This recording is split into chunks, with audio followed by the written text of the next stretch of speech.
جی جی شیخ، جی شیخ جیسے آپ نے یہ کہا ہے کہ مطلب دنیا میں کوئی ایسا پیدا نہیں ہوا جو اللہ تعالیٰ کو بحیثیت رب انکار کرے، تو ہم دیکھتے ہیں کہ بہت سارے منکرین خدا ہیں جو سرفا کا عقیدہ رکھتے ہیں، تو اس کے بارے میں آپ کی کیا توجہ ہے شیخ؟ کس کا عقیدہ رکھتے ہیں؟ مطلب دنیا میں بہت سارے منکرین خدا پیدا ہوئے نا شیخ، جی جی،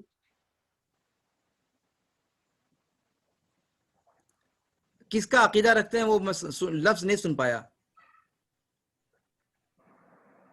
کہہ رہا ہوں کہ شیخ جیسے آپ نے ربوبیت کا انکار کرنے والا دنیا میں کوئی پیدا نہیں ہوا، حتیٰ کہ فرعون جو ظاہری طور پر رب کا انکار کرتا تھا جی جی لیکن دل سے حقیقی معنوں میں وہ ربوبیت کا اقرار کرتا تھا.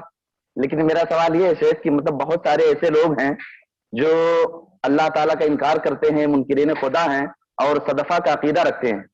صدفہ تو آپ نے اس کا صدفہ صدفہ آپ شیخ کہنا ہو؟ چاہتے ہیں. جی جی جی، سمجھ گیا جی جی سمجھ گیا سوال. یہی لفظ میں سن نہیں پایا تھا، باقی چیزیں تو میں سمجھ گیا تھا. جی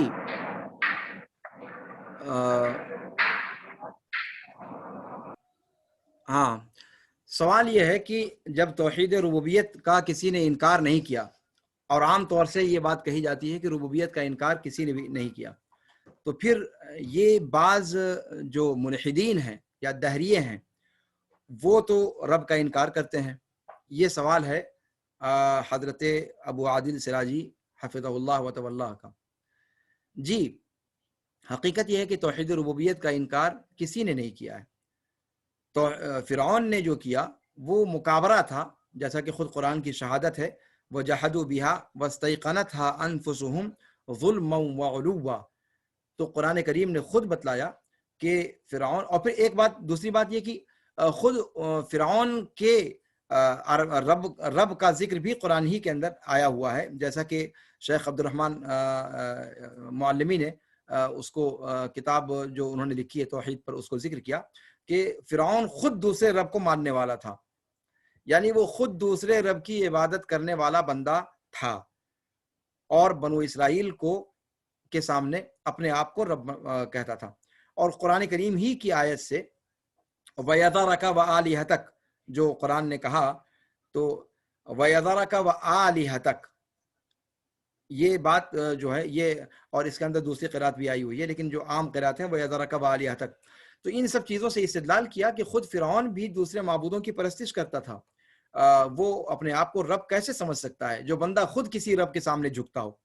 تو ایک اکلوتا وہی شخص ہے جو تاریخ میں جانا جاتا ہے کہ ربوبیت کے باب میں اس نے انکار کرنے کی کوشش کی.